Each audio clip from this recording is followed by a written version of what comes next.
मी केलेल्या रिसर्च प्रमाणे ही कमोडिटी खूप चांगली वाटतेय.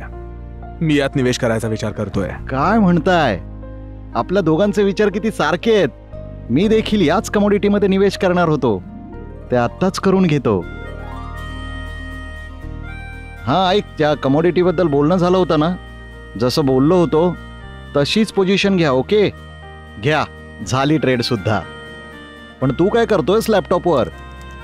मी ट्रेड करण्यासाठी आपल्या ब्रोकरला मार्जिन मनी ट्रान्सफर करतोय. तू देखील कसल्या फालतू गोष्टी करतोयस? हे मार्जिन भरायची काय गरज आहे? माझं काम बघ, फक्त एक फोन कॉलवर होऊन जातं. काही मार्जिन नाही की ब्रोकरेज नाही आणि कुठले टॅक्सेस नाहीत. एक कॉलवर काम संपलं. पण हे तर डब्बा ट्रेडिंग सारखं वाटतंय. सगळा फायदा कॅश मध्ये मिळतो. यापेक्षा चांगलं काय आहे?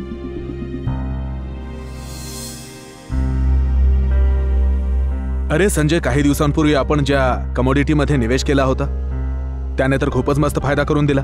मी तर सौदा कापून माझ्या नफ्याचा पेआउट देखील घेतला. परंतु तुम्ही इतके वैतागलेले का वाटताय? मी ज्याच्या माध्यमातून निवेश केला होता तो काही दिवसांपासून फोनच उचलत नाहीये आणि आता त्याचा फोनही बंद येतोय. मला तर असं वाटतंय की माझा पूर्ण नफा बुडाला. हीच डब्बा ट्रेडिंगची सत्यता आहे. नुकसान झाल्यावर ते तुमच्याकडून पैसे वसूल करतात, पण फायदा झाल्यावर असेच हाल करतात. इतकंच नव्हे तर अशा वेळी तुम्हाला कुठेही रेग्युलेशन किंवा न्यायिक मदत मिळू शकत नाही. डब्बा ट्रेडिंग फक्त त्रासदायकच नाही तर नियमबाह्यही आहे आणि काळ्या पैशाला चालना देणारी आहे. म्हणूनच नेहमी पंजीकृत ब्रोकरच्या माध्यमातून रेग्युलेटेड एक्सचेंजेसवरच निवेश करा. समजदार बना, योग्य निवेश करा.